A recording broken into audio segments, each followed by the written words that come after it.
Hello सांग मैंने आज एक नुआ वीडियो को स्वागत। आज आम जाना जे जो पिला माने प्लस टू रे अधिक मार्क रखी पास होते तो से गवर्नमेंट तरफ गोटे स्कॉलरशिप टाइप गोटे अमाउंट मिलता है जो अमाउंट रे कि से लैपटॉप किणी पारती।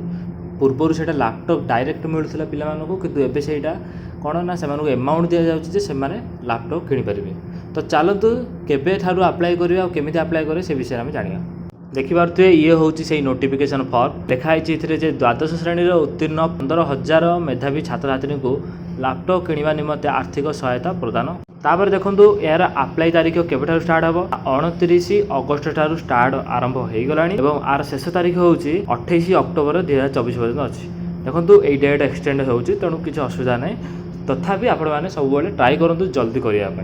तापर देखो ये जो पैसा आसो केमिति प्रोसेस आसो ना डीबीटी माध्यम आसो अर्थात तो आपण बैंक खाता को आधार कार्ड सीडिंग होता दरकार। सीडिंग हेले ही आपण बैंक अकाउंट को पैसा आसो सेटा पुणी केते आसो ना 30,000 टंका आपण बैंक अकाउंट को आसो। नेक्स्ट देखो डॉक्यूमेंट कौन कौन दरकार तो आपणकर अपडेटेड आधार कार्ड दरकार।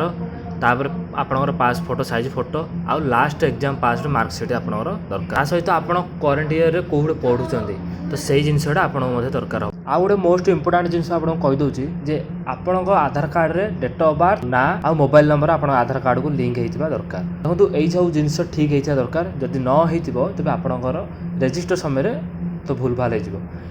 नेक्स्ट देखो आ गोटे जिनस जे आपण आधार कार्ड को जो मोबाइल नंबर लिंक होती मोबाइल नंबर रे आपण भाई भौणी कहीं भी जमी स्कॉलरशिप साइट रे तांकर से मोबाइल नंबर रजिस्टर हो ना दरकार। ताहले ही आपण ई स्कॉलरशिप साइट रे आपण से मोबाइल नंबर रजिस्टर करी आपण स्कॉलरशिप रे फायदा उठाइबे। जदि सेमिति किसी प्रॉब्लम अच्छे ताहले आपण एबे ही आपण आधार कार्ड रे मोबाइल नंबर करेक्शन करनी। तापर देखो यार अप्लाई साइट ना कौन देखो यार अप्लाई साइट ना होची स्टेट स्कॉलरशिप पोर्टल जोड़ा कि आपण www.scholarship.odisha.gov.in सर्च करी मध्य पाई परिबे। तापर देखो ए स्कॉलरशिप रो ना कौन ना गोदावरिष्ठ विद्यार्थी प्रोत्साहन योजना। जेतेबेले आपण ए साइट को जिबे आपण रजिस्टर ऊपर क्लिक करेंगे। रजिस्टर करबा पर आपण लॉगिन करेंगे। लॉगिन रे आपण गोदावरिष्ठ विद्यार्थी प्रोत्साहन योजना को सिलेक्ट करी आपण स्कॉलरशिप अप्लाई करि परिबे। आ जदि आपण आगुर स्कॉलरशिप साइट रे आपण केबे स्कॉलरशिप अप्लाई करचंती तले आपण लॉगिन करी डायरेक्ट सेठे गोदावरिष्ठ विद्यार्थी प्रोत्साहन योजना सिलेक्ट करी आपण स्कॉलरशिप अप्लाई करि परिबे।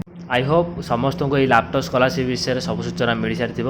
ये वीडियो को जिते पार्चन से शेयर करूँ जहाँद्वारा आपण मान सांग मैंने भी स्कॉलरशिप विषय जानीपर। आउ नुआ नुआ जिन जानवा चाहते आम चैनल को एवं ही सब्सक्राइब करूँ।